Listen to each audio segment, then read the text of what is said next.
Greetings, Word Horde.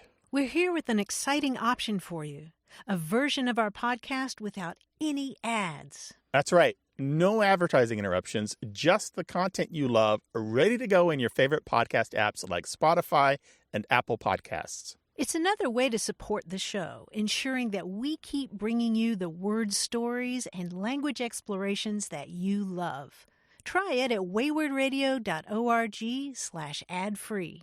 And it's affordable. For just a small subscription fee, you can enjoy A Way with Words uninterrupted, except by us. Plus, it makes a great gift. Know somebody who loves language as much as you do? Give them the gift of words. Easy to sign up, easy to enjoy. It's the same A Way with Words, just streamlined for your listening pleasure. Go to waywardradio.org/ad-free. Support us, support the show, and enjoy an ad-free listening experience. waywardradio.org/ad-free. Thank you. You're listening to A Way with Words, the show about language and how we use it. I'm Grant Barrett. And I'm Martha Barnett. In 1759, a new head of the treasury was installed in France, and he had this daunting job of trying to rein in a spiraling deficit under the king, Louis XV. And so he imposed all these austerity measures. He cut state pensions, he taxed luxury items, including doors and windows, he taxed bachelorhood itself, and he ended public funding for the king's gambling losses. Well, all of this penny pinching made him really unpopular. And in fact, when people were doing things on the cheap, they would use his name. His name was Etienne de Silhouette. And they would say, I'm doing something a la Silhouette, that is on the cheap, kind of shoddy. And his name also gave us the word that we have in English for a dark outline of someone or something against a light background, silhouette. Mm-hmm. There was a fashion during that time for making those kinds of portraits of people, just an outline of somebody against a light background, because, of course, that's a whole lot cheaper than trying to hire somebody to paint a painting. And so his name, Silhouette, became associated with this cheap way of depicting people. That's amazing. I wonder what he would think if he were alive today and knew that his name was still a verb, still a noun, used across languages around the world. That's amazing. I know, isn't it? I should add that he only lasted 8 months in office. That's terrible. And what time period was he in office? He entered office in 1759 and didn't last that long. That's super interesting. So Etienne de Silhouette, the man, the administrator, the government official, gave us a word that has not much to do with him, really, right? Yeah, Just kind of a trend at the time became named after him because it was cheap, right? Yeah, so that's what we call an eponym in the language world, and I'll share another eponym later in the show. We welcome your calls, questions, and comments about language or anything you've heard on the show. Call us 877-929-9673. That's toll-free in the U.S. and Canada.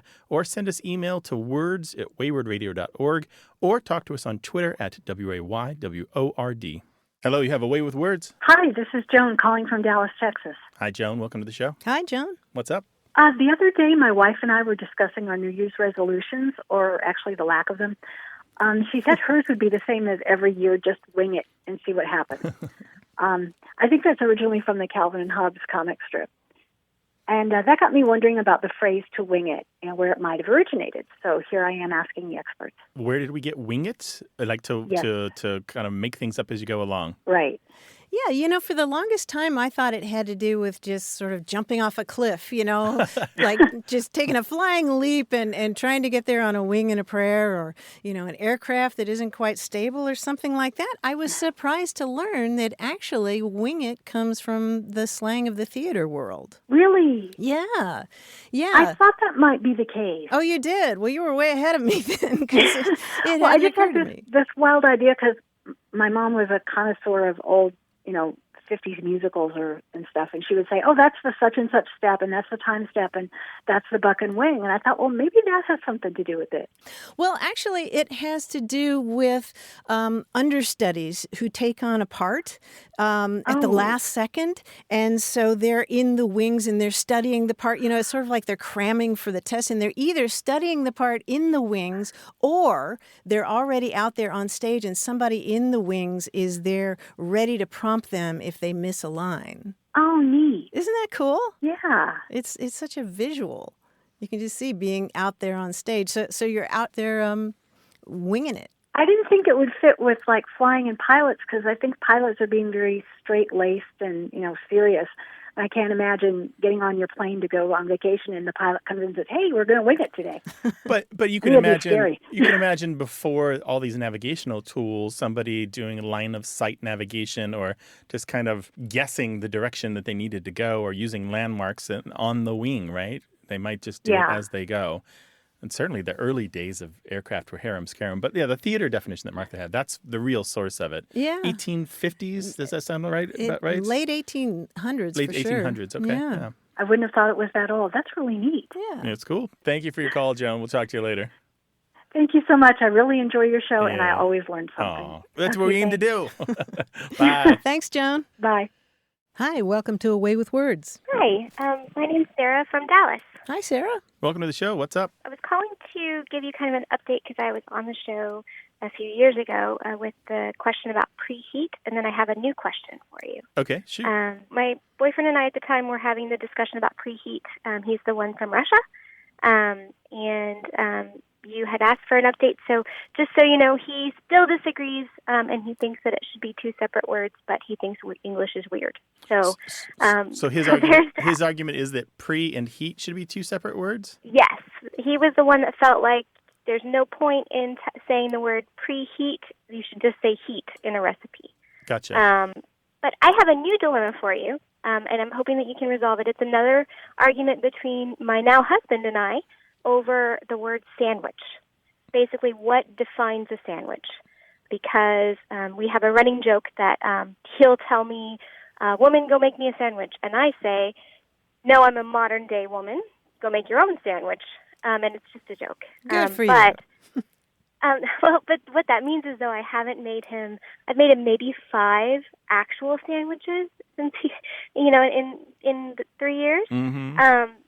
But that doesn't mean I don't make him things with sandwich ingredients. I just don't put them together. And so I'll do bread with, mustard and vegetables and all the normal stuff, but I leave it open-faced. And I don't call it a sandwich, but he insists it is a sandwich. And his reasoning actually goes to Russian, because he's Russian. In Russian, the word for sandwich, one of them is buterbrod, but it's basically butter bread. Mm-hmm. And so anything that is bread that is spread with something could qualify as a sandwich. You're avoiding open-faced sandwich then. Yes, absolutely. I've even gone so far as to call it a trencher, a modern-day trencher Sure. version. That only works with stuff that's not messy, because I can't put it on a plate and call it a trencher. So a trencher is a piece of bread where you've kind of pulled some of the bread out of the middle and then lined it with ingredients, right? Like a small loaf or a long roll. Right, like from medieval times where we used to use them as plates. Right. That only works if I can hand it to him on a napkin. Otherwise, that logic doesn't fly. Okay. So part of what's happening here is that you're avoiding admitting that you made a sandwich because you don't want to give in to the joke, which is a joke about "woman, make me a sandwich." And yet we all know, even though it's a joke, there's a lot of cultural baggage with that joke, right? Right. And so if you admit that you made him a sandwich, then you're giving in to the stereotype that that's woman's work. Yes, but if I'm wrong and I have to admit it, then I will. But then he will have to start making me more sandwiches. Which he should do anyway. He should be making you sandwiches. So is your he makes other things. Okay. But yeah. So Sarah, is it your argument that it takes 2 to sandwich, like 2 slices of bread? Yes, my argument is you have to have 2 things on the ends that match, that are around a thing in the middle. So they sandwich the thing in the middle for it to be a sandwich, in my mind. And what if you have a roll that's partially sliced and you stick the ingredients in there? Is that still a sandwich? I think it is, or it could be like a sub. Like you could call it a sub sandwich, I think. But what about if the breading goes all the way around like a samosa or empanada? Well, or a pasty? I don't think that I wouldn't count that as a sandwich, like a I want to say strumbly, but that's not right. But I wouldn't count that as a sandwich. I'd count that as a samosa. I got to tell you, when it comes to what is a sandwich, I have the same feeling about this as I do about religion, which each one of us, we find our own path to spiritual guidance. Well, there's one definition of sandwich that I really liked, and it's very broad, and it's got a lot of loopholes, but I still like it. It's the kind of protein-heavy food layered with a carbohydrate-heavy food that you can eat with your hands. So it's got the carb component and the protein component. Well, then it would include a hot dog. It would include your hamburgers. It would include things where you use cheese but no meat. It would include breaded things as well as things made with bread. What about cucumber sandwiches? You could argue that would also include dumplings. And that's not a sandwich. It could, but it'll also include sandwiches made with donuts on each end and eggs in the middle, stuff like that. But it has to have protein in the middle? Well, typically a sandwich is a mix of carbs and protein and vegetable matter, but the vegetable is often tertiary. Well, for some of us, but I've had tomato sandwiches and cucumber sandwiches. Right, but do you put hummus on there or mayonnaise or eggs or anything? Cheese? Nope. No? Mustard, maybe? Mustard, maybe? Maybe oil and vinegar. So like I said, a lot of loopholes. I got to tell you, so you're never going to resolve this. The world at large isn't... how many angels can dance on the head of a pin? I don't know. It's unresolvable. I will say this, that I love deconstructed sandwiches. Frequently, I will make sandwiches for my wife and myself, and my son doesn't want a sandwich, but I'll give him exactly the same ingredients, all this, and put them separately on the plate, and he's totally fine with that. So part of a sandwich is it's a mental place that you are. It's where you are in your head. A sandwich is a journey that you must take. So I think that we're going to just have to resolve it the way we resolve all non-resolvable arguments, which is with Nerf guns. Oh. And I think that's just the way we're going to have to go. Nice. Nerf guns. Oh, yes. That is the relationship resolver right there. You can't be mad at someone when you're shooting them with a foam dart. Okay. Really. Hey, if that works for you, I think Grant's right. I think it's like religion. Well, I like it, and I think that we can both be right at the same time and still argue about it for the rest of our lives. So I appreciate it. There you go. It's a proxy for the other things that are harder to handle. Yeah, so Nerf guns and pillow fights. I think you got it all figured out. Hey, Sarah, call us again sometime. I will. I love you guys. Thank you so much. I'm going to try and find the next thing we're going to argue about, and I'll come to the experts. All right. Okay. Best to your husband. Take care now. And congratulations on getting married. Oh, thank you. All right. Bye-bye. Bye-bye. 877-929-9673. Email words@waywardradio.org.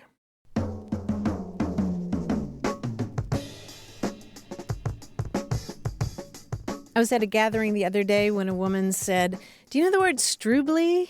Strubbly. Strubbly. She said, when I was growing up, my mother would say, "Your hair's all strubbly." So it means, disordered or messed up. It's a term that's localized pretty much to eastern Pennsylvania. It comes from a German word that means tousled. Okay. So strubbly. Strubbly. Strubbly. New one for me. Me too. 877-929-9673.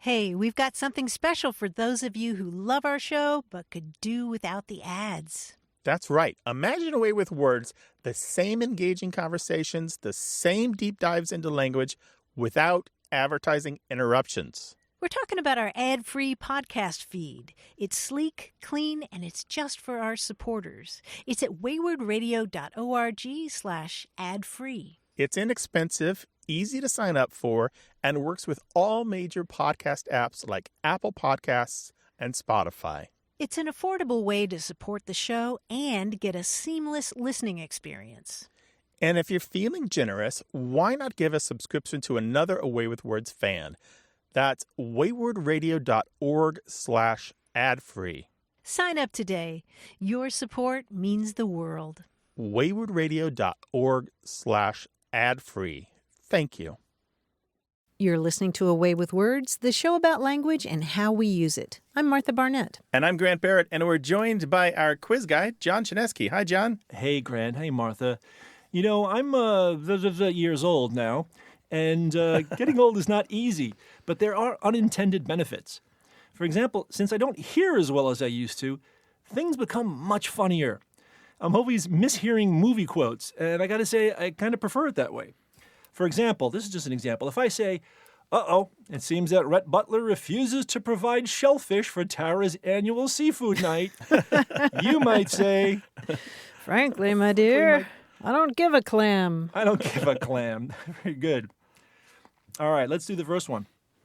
Oh, now that's nice. Don Vito Corleone is going to make sure that the proposal he will make to his new business partner is simple and completely clear. I'll make you an offer you can't confuse. Very good. That was very good. I'm sorry. Nice. No, it's not bad. That was great. Oh, here's another chance for you to do your Brando, though.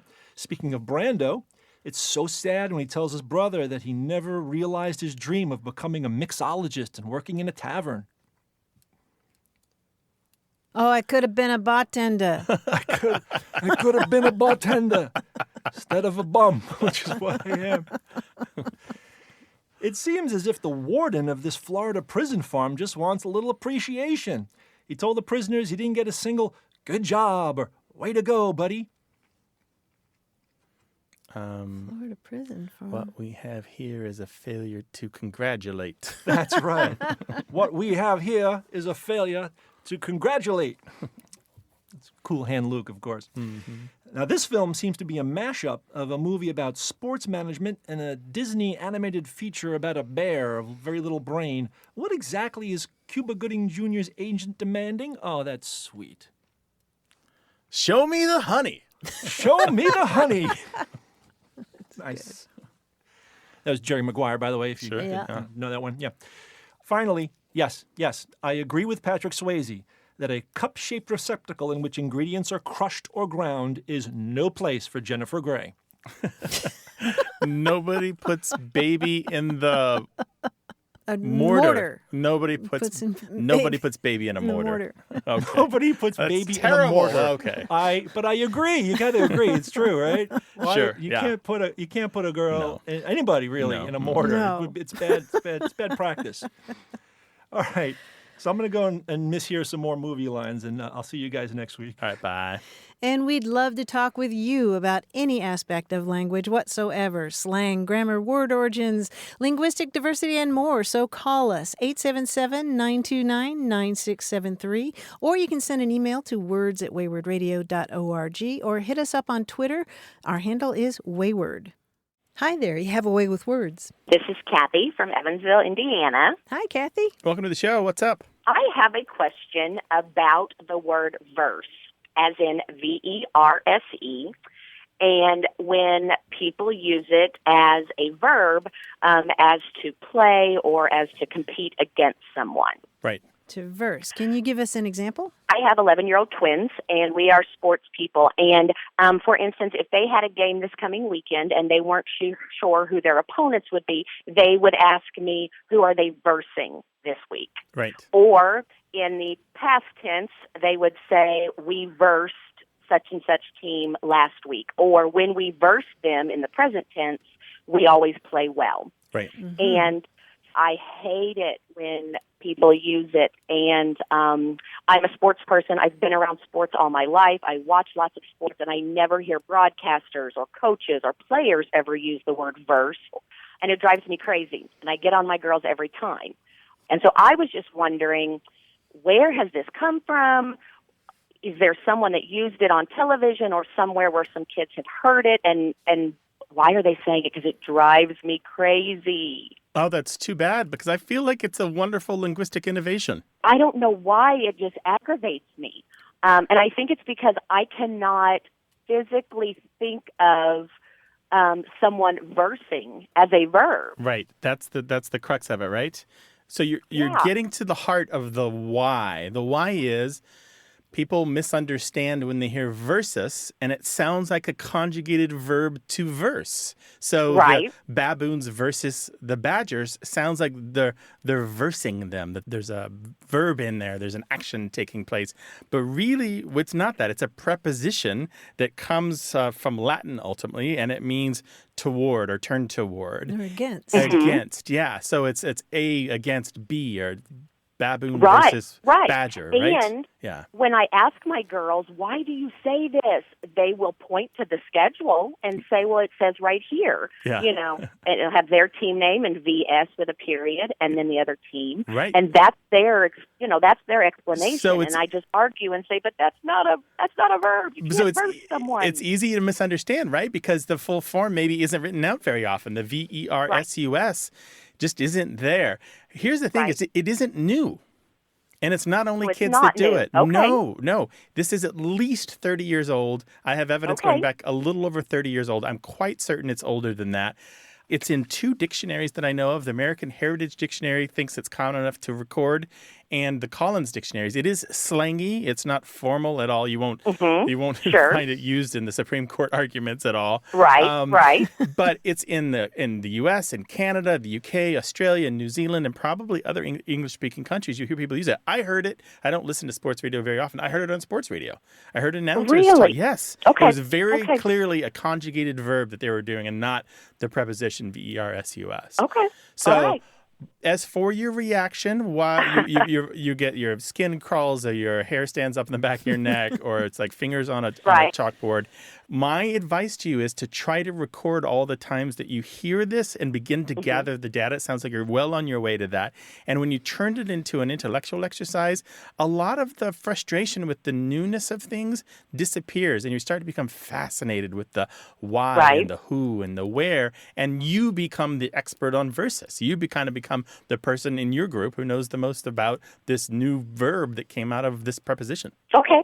You telling me it's been going on for 30 Yeah. years, I have to just give up and say, okay, I've got to let it go. You're close. What has given it popularity is the rise of head-to-head gaming culture, where the video games Sure. that you're playing aren't just you and a controller, but it's you versus either an NPC, which is a non-player character, or you versus somebody else on the internet playing you through the internet, you at home, them at home, and you're playing head-to-head. So where you're versing somebody is incredibly common in esports, where people gather to play video games in these big competitions. And so they will use it. You can actually hear it. You can see tons of videos on YouTube that use it. Okay. Thank you for giving me the permission to accept that it is okay and not to have to get aggravated when I hear it.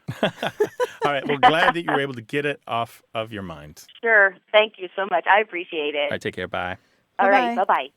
Well, when it comes to language, is there something you've been noticing around you? Give us a call about it, 877-929-9673, or send your emails to words@waywordradio.org.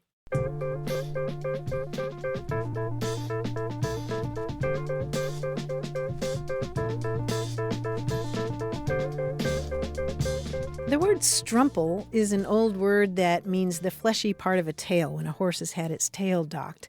And in some dialect dictionaries, you'll find the expression cocked my strumples. Does that mean to turn a cold shoulder or take offense, or what does it mean? No, it means to sort of perk you up, or, I see. you notice something out of the corner of your eye and it cocks sort your of startles strumples, you. so it's using strumple to mean to your buttocks then. Yeah, it just, the way a horse will respond to things, cocked my strumples. 877-929-9673. Hello, you have a way with words. Hi, I'm Cody Gable. I'm calling from the Great Smoky Mountains in Tennessee. Ooh, nice. Well, welcome to the show, and welcome to the Smoky Mountains. What can we do for you? I had a question about a word. If there is a word, a single word to say if you're going to invite someone over, say to your house for dinner, and you were to feed somebody and provide them with drink, is there a word to provide somebody with a drink other than water? I mean, I know you water a plant and you water an animal, but can you water a person. Good question. So eat is to feed, as drink is to what? You're looking for a single word where we might ordinarily use a phrase. Why the single word? Why is the phrase not good enough? It simplifies it. It's hard to describe, but it's just something that puzzled me, and then I think other people have probably been puzzled by before. Yeah, we've had Why this there's question. not a single word. Yeah, you're looking for a transitive verb for providing a drink to somebody. And, we do talk about feeding and watering animals, but it doesn't feel the same, right, to feed and water a person. But I don't think we have one single word for that. The word drench has been used a long time ago, but it usually means to give somebody liquid forcibly, like a medicine or something like that, to feed and drench. Oh, really? Yeah, you might talk about feeding and drenching your animals, your I goats think they or something. do still use that in veterinarian circles. You drench a horse, you Oh, hold yeah. the jaw open a certain way to pour the medicine down. Yeah, with animals. But I don't think there's a really good word for that. I've seen the word embeverage suggested, which I like a lot. But that's just because we it's don't have clunky. a good word for it. I've seen hydrate, but most people think of that in sports contexts or exertion. Like, don't forget to hydrate yourself. Yeah. But you don't hydrate guests at a party, right? You hydrate your skin, you hydrate plants, you Yeah. hydrate a room, Right. but And if you're giving them alcohol, you're dehydrating them. So, yeah, kind of. so what do you think about embeverage? Somebody just made that up. I think it's kind of lovely. Yeah, maybe we can get that to catch on. So Or maybe imbibe instead of imbibe. come to my house, I will feed and embeverage you. I like it. Okay. I mean, it's kind of self-conscious and performative. But other than that, Cody, I mean, we have not come up with a single word that substitutes for that. Yeah, in the English language, there's so many words, and it's just kind of unfathomable to think that there isn't a word for that. There are a lot of there are a lot of right? those lexical holes in English because it's not a design language. It was accreted, so it lacks parallel constructions often. When words are coined, people don't necessarily also coin its opposite or its companion or its parallel. It's just each one comes up on its own, has its own life. Yeah, it's just so odd, though, because it's such a common thing. It's not like this weird esoteric thing. Yeah. Well, in many cases, when you feed, we fed our guests, it also implies drink. Well, that's true. That's a good point. Because they go hand in hand, very, very, except in forms of punishment. Do you typically provide food without some kind of liquid to drink? Right? That's true. Yeah. Well, tell you what, Cody, we think there's a hole here. We agree with you that there probably isn't a good word, but maybe embeverage will catch on. And maybe there's something that we missed, you, me, and Martha, that our other listeners know. And if we find out, we'll share it to the world, all right? Sounds great. Thank you for your call. We really appreciate it. Well, thank you for having me on. I listen every week. Oh, thank you very much. Excellent. Take care now. Thanks, Cody. Take care. Bye. Bye-bye. If you've got a word for Cody, a single word that means to provide drink to somebody, give us a call, 877-929-9673, or email words@waywardradio.org.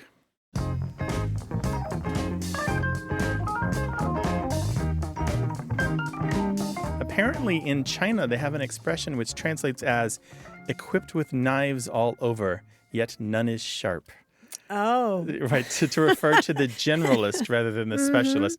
And apparently in Estonia, there's an expression that goes, 9 trades, the 10th one, hunger. Ooh. I just Yes. love those, right? Yes.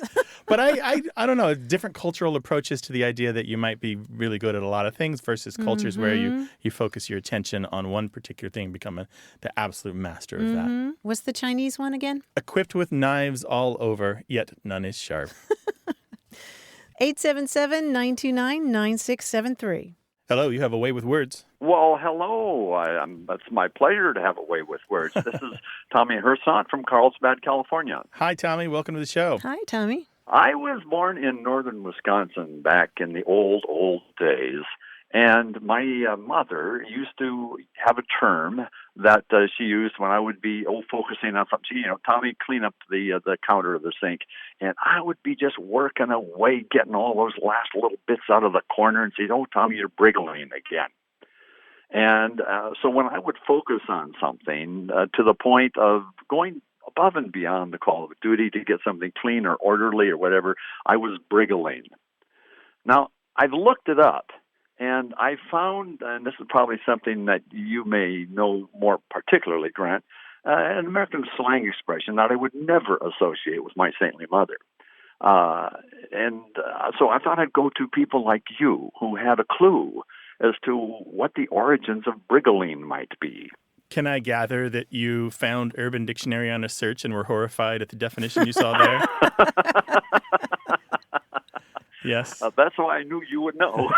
The Urban Dictionary is one of those things. When it's right, great. When it's wrong, boy, it really goes off the rails. There's Yeah. more to say about this, so. though, than you can easily find online. And you'll be relieved to know that briggle does appear in the Dictionary of American Regional English, and the definition there is to fuss about ineffectively and to potter about. And it may go back to a Scots term, brechel, which, if you look at the Scots National Dictionary online, which is a wonderful resource, the first definition is a term expressive of the waddling and bustling motion of a person of small stature. Well, that does fit. I was just a kid.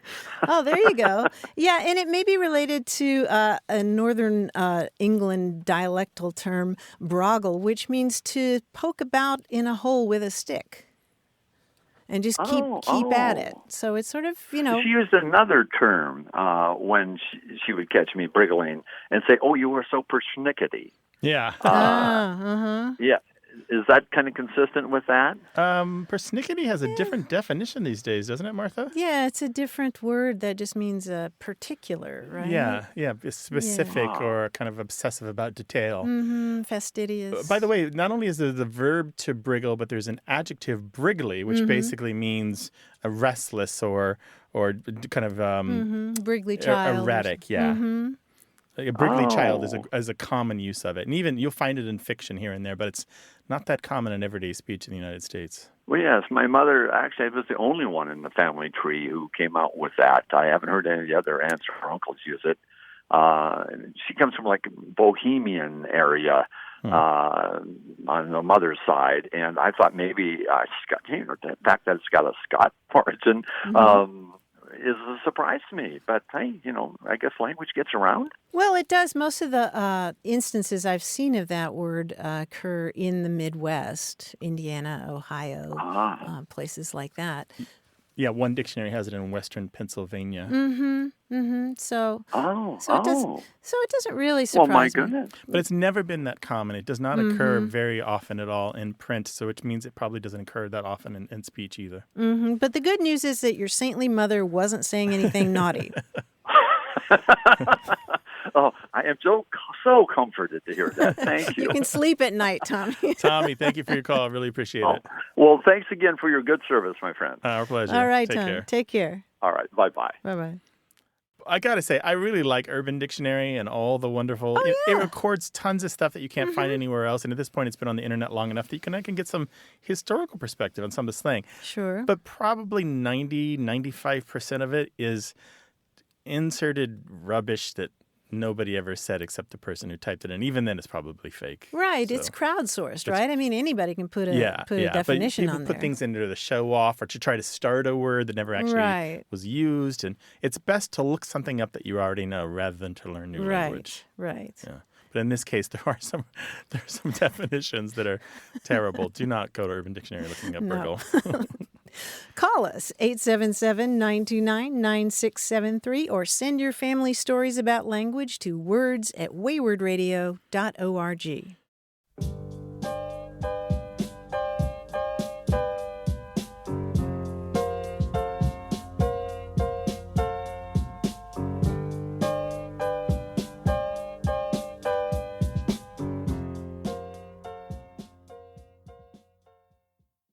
Got a minute? We need your help. Head over to gum.fm/words and share your thoughts in our quick survey. Your feedback matters. It's the backbone of our show's success. Thanks for making our show even more successful. That's gum.fm/WORDS. Thank you. You're listening to A Way with Words, the show about language and how we use it. I'm Grant Barrett. And I'm Martha Barnett. In the early 20th century, 7 brothers emigrated over time from Italy to California. And they started in Southern California picking oranges, and then later they moved north.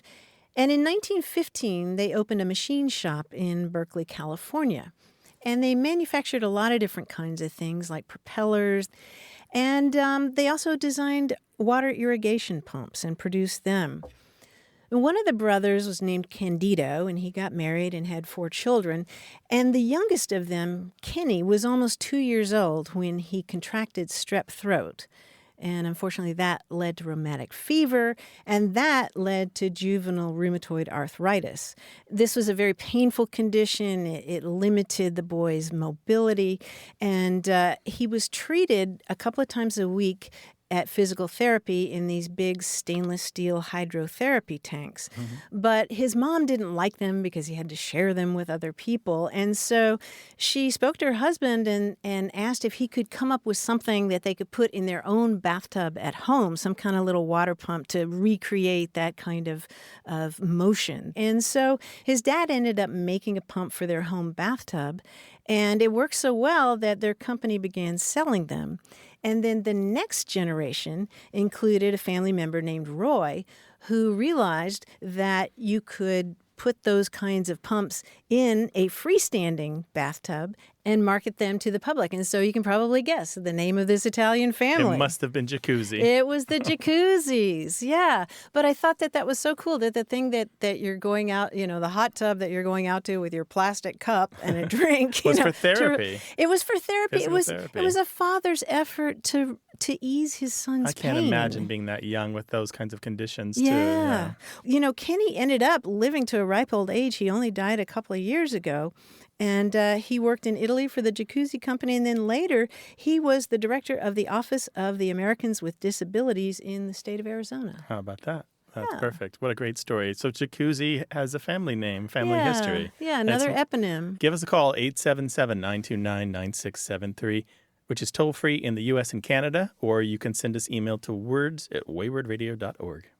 Hello, you have a way with words. Hi. Yeah, I'm Bob Peterson. I'm from Rockford, Illinois. Hi, Bob. Welcome to the show. Well, thanks. I'm happy to be here. We're glad to have you. What's on your mind? 40 years ago, I was in the Navy. And, the Navy has all kinds of nautical terms and stuff, but this is a little different. I was in nuclear power school, and the amount of information you get presented is really pretty overwhelming. So some of the instructors would help us out, the students out a bit, they'd stamp on the floor if they were presenting some information that was particularly testable, really. Oh, yeah, you need 6-factor formula, startup rate equations, things like that we really had to know long-term. They'd stamp on the floor. Now, we referred to this as horsing up the students. When the students would get together after class and study, and we'd throw questions at each other, we'd call them horse sessions. And actually, in civilian nuclear power, when I went through reactor operator license training, we had these large format notebooks we called horse notes. Mm-hmm. So I was just curious if you've ever heard of this term for tutoring or studying or whatever it was we were doing. So your instructors would do a Mr. Ed and intentionally stamp the floor like they were conscious that they were doing it, and that was the clue that you really should pay some attention to what they're saying. Exactly. That this was really important. You needed to know this. Your horse notes there at the end plugged into a theory that I started working on as soon as I heard your question. Did you ever have those big pads of paper, we're talking like 3 feet by 4 feet, that were on easels in the front of the classroom that the instructor could write on? Yeah, they had those. And the horse notes we used were large format that we made up. And they were big? 11 by 17 notebooks. The reason I ask is because those big pads of paper used for presentation and display in front of a class or a group are sometimes known as horse blankets, because they're as big as a horse blanket. Yeah. And so the theory that I'm working on is that the stamping like a horse came after the slang for horse blanket, because you're not putting everything on the horse blanket, you're putting the outline or the bullet points. And so it's kind of it's the high points, the summary of what you really need to know. And so I'm wondering if the stamping was either not directly connected to the idea of a horse, or it's coincidental, or it came after the notion of the horse blanket, which goes back, as far as I can tell, at least to the 1930s in military slang. That's interesting, because I was actually a Navy instructor later on, and then in the civilian world, after I was an operator, I was an instructor. Mm-hmm. And but by the time I did it, we had whiteboards and then PowerPoints. There are other older, different meanings of horse up, or to horse something or someone up, but they're so different and far afield from what you're talking about. I don't think that they can be related, but for what it's worth, one of the dictionaries that I checked has an entry for horse up is to put material between the planks of a ship, like oakum or something else, in order to seal it tight, and that's called horsing it up. And then in leather making or tanning of leather, there's a part of the process where you horse up the wet or treated leather, which means put it on a sawhorse so that it can drain, or so the chemical treatments can finish doing their work until you move on to the next step. But other than that, the only other thing I can think of, there's a lot of uses of to horse, meaning to use extra speed or to use extra strength or put a lot of energy into something. But again, it doesn't really sound like this classroom. So my speculation is all a play on that original slang of a horse blanket, referring to the thing that you put your big notes on, the important stuff. That would make a lot of sense, because the instructors did do a lot of writing back. That was 40 years ago. That was back before PowerPoint. Yeah. And Yeah, even whiteboards. Right. Well, Bob, the great thing is that we have a lot of Navy folks who listen to the show, We do indeed. and they might call us and provide some more input. Yeah, well, actually, my son's in the Navy currently, and I've never asked him that. Oh, well, there we go. There we go. I'll have to ask him next time I see him. If you find out more from your son, send it along, all right? I certainly will. Bob, thank you for your call. We really appreciate it. Well, thanks so much. I appreciate Take care. it. Bye-bye. All righty. Bye-bye, Bob. Yeah, we've got Navy retired and active on both coasts and stationed in various places around the world. And so if you're in the Navy and you know more about the expression to horse someone or something up, referring to, I guess, the way of emphasizing what's important in a course of study or in, I guess, an exam prep or something like that, let us know. 877-929-9673. Email words@waywardradio.org or talk to us on Twitter at WAYWORD.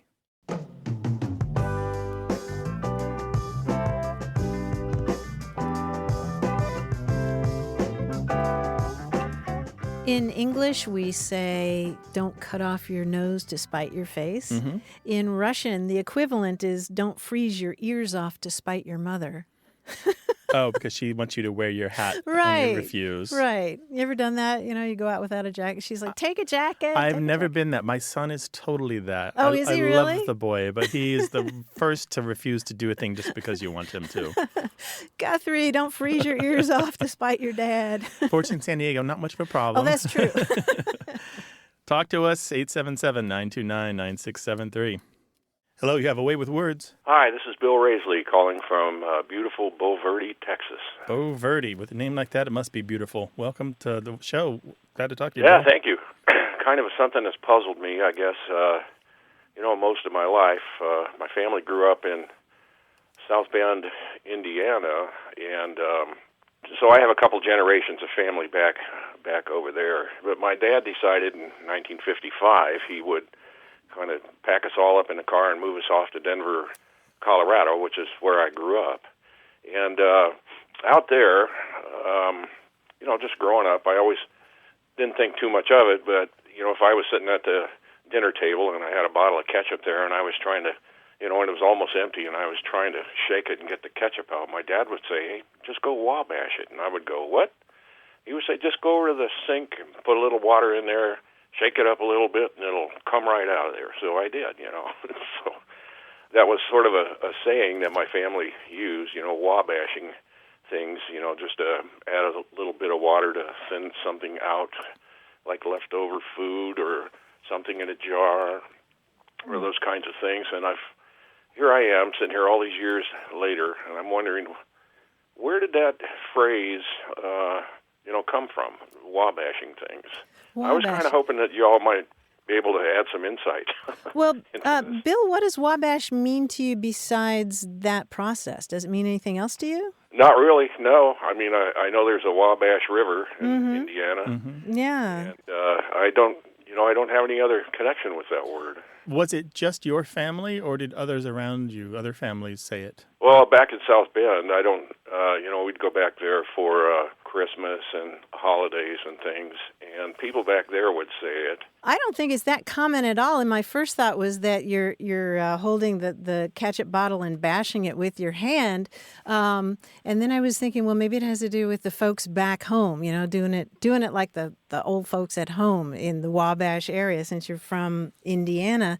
The Right. only other thing that I can think of is that the Wabash River, when it enters Indiana, sort of meanders and has to, and they have built canals to help the flow of the river because it is so windy there where it first crosses the border into Indiana. But So you're thinking I that don't know. the liquid added to the ketchup bottle is kind of like the Wabash River kind of sluicing That's through those that's channels? the process something of like that? wabashing. Yeah, that's the only thing right? that I can really think of. I'm not- not aware of other people using it. Yeah, I've never heard this term before you at all, and I don't have any information on this. The only theory that I have is that perhaps at one point it was a joking term, washing with an extra almost pig Latin syllable added, kind of like the same way you might say edumacate instead of educate, so wabashing instead of washing. Wabash. Because people goof around with language, and it kind of caught as a family word. I don't know. So outside of your family, you've heard other people in South Bend, Indiana use this. I have. Okay. That's been a long time ago. Okay. And they say Wabash like the river, not Wabash, right? Correct. Yeah. Yeah. Wow. Correct, yeah. That's fascinating. That is very fascinating. I was up in Denver just last week. My father is up there, and he's 100 years old now. And so I got the opportunity to say, Dad, do you remember wabashing things? And he goes, oh, heck yeah, I still do it. And I said, well, what can you tell me about that? And he said, well, that word, used that way came from Indiana. And I said, tell me more. And he started to say, well, things were pretty tight back then, when I was growing up in Indiana. And then he said, but I just can't remember. And I was going, oh, no, tell me more, So I assumed that maybe it had to do with stretching something. That could be. That connects because there is a slang word to wabash something, which means to cheat or to swindle. So I wonder if it's connected to that. And this goes back not that far. I find uses of it in the 1940s, probably older. So to cheat, to defraud. And it was used in Indiana and the west of there. So to who water knows? it down, basically. Yeah. Yeah. Yeah, that's pretty interesting. And I don't know. I still use it today, and I've corrupted all my kids, so they use it, and I want to make sure it lives on. Well, yeah, Bill, you've corrupted me because now every time I try to get ketchup out of a Wabashing. bottle, I'm going to think of that. But I mean, it's a perfect word It's for not that. just getting ketchup out. It's adding water to get the Yeah. last remnants out, right? Yes, correct. Okay. Yeah. Just thin it down a little bit so it'll come out. That is super cool. Bill, thank you so much for calling. Yeah, it's really exciting. I'm glad that you guys could make that connection with it. We'll see what Yeah. our listeners have to say. We've got a ton of people in Indiana who will have opinions. Oh, I can't wait. I just can't wait to see what comes out on this. Yeah. Thank you for your Great. call. What Really comes appreciate out? We'll wabash it. I love your show. Take care. Thanks so much for having me. All righty, Bill. pleasure. Bye-bye. Bye. Do you know something about the verb to wabash, meaning to get extra ketchup or something out of a bottle by putting water in there and sloshing it around so you can just finish it off completely? If you do, let us know, 877-929-9673. That's toll-free in the U.S. and Canada. Or email us words@waywardradio.org. Welcome to Away with Words. Hi, I'm Shelby from Rockville, Indiana. Hi, Shelby. Welcome to the show. What's up? When I was growing up, my grandpa always used to say, keep your powder dry. And so when I was younger, I always assumed that he meant to don't sweat the small stuff, like keep your talc powder dry. Oh. But as I got older, I realized he meant gunpowder because he fought in World War II. So can you kind of clear up the discrepancies or maybe answer the origins to that question? And so your grandfather used it to mean be prepared or stay ready? I think so. He would always say it when we left him. So he'd give us a hug and he'd say, "Keep your powder dry." So just general life advice about yeah, being yeah. And it was toast. every time we parted ways. Gotcha. Yeah. Well, it's much older than World War II, and it's got a complicated story that we don't know all of yet, but it's connected to Oliver Cromwell, who was an Englishman, still much hated by the Irish, who I guess it was the 1640s, led a campaign against the Irish on behalf of the English and basically slaughtered many people. And supposedly, before they were to cross a river on one particular part of this campaign, he told his troops, "Put your trust in God, my boys, and keep your powder dry." So this is the 1600s. However, Wow. the problem Okay. with this is that the quote doesn't appear till the 1830s. So there's there's actually more than 200 years in between when he supposedly said it and when people start crediting it to him. Cromwell is a little like Abraham Lincoln and Albert Einstein and Mark Twain, in that things get credited to him that he didn't say. And I think this may be one of those. All of the experts who've looked into this, people like Fred Shapiro, the editor of the Yale Book of Quotations, credit actually a song by a guy named Valentine Blacker. The song was called Oliver's Advice. It was a ballad published in 1834, and it in the ballad they say that they have Oliver Cromwell saying this line. However, just a couple years prior to that, the expression pops up in a couple political articles in some newspapers in Ireland and in England, where they're just talking about various political gatherings where, again, they're saying that Cromwell said it. But before that, before 1832, there's no mention of this quote anywhere. So probably the Cromwell credit is spurious, and it was just invented by some clever politician. And to give it some credence and some credibility, they just said that Cromwell said it because it sounded better. Well, that's pretty cool. I didn't realize it was such a loaded statement for there's him always to say, stuff. when I was 8. But you're right. It is gunpowder. It's not talcum powder. Yeah. Well, that's really cool. Don't load your musket with talcum powder. Yes. You mentioned that he was from World War II, that he lived during World War II. I'm wondering if he used the other expression that I've heard World War II veterans say, which is keep your bowels open and your mouth shut. Maybe I was a little too young for that one. He didn't. I never heard him say that, but it'd be interesting. I'll ask my grandma if he'd ever said it in conversation with her. Yeah, please do. Keep your bowels open and your mouth shut, your head down and your chin up, and you may come home a civilian. Oh, my goodness. Yeah, I'll ask her. That's pretty cool. Okay. Yeah. Shelby, thanks so much. Yeah, I appreciate it. Thank you very much. We'll talk to you again sometime. All righty. Bye. Bye-bye. 877-929-9673. Thanks to senior producer Stephanie Levine, director Colin Tedeschi, editor Tim Felton, and production assistant Tamar Wittenberg. You can send us a message, subscribe to the podcast, get the newsletter, or catch up on hundreds of past episodes at waywardradio.org. Our toll-free line is always open in the U.S. and Canada, 877-929-9673. Or send us your thoughts to words@waywardradio.org. A Way with Words is an independent production of Wayward Inc., a nonprofit supported by listeners and organizations who are changing the way the world talks about language. We're coming to you from the Recording Arts Center at Studio West in San Diego, California. Thanks for listening. I'm Grant Barrett. And I'm Martha Barnett. Until next time, goodbye. Bye.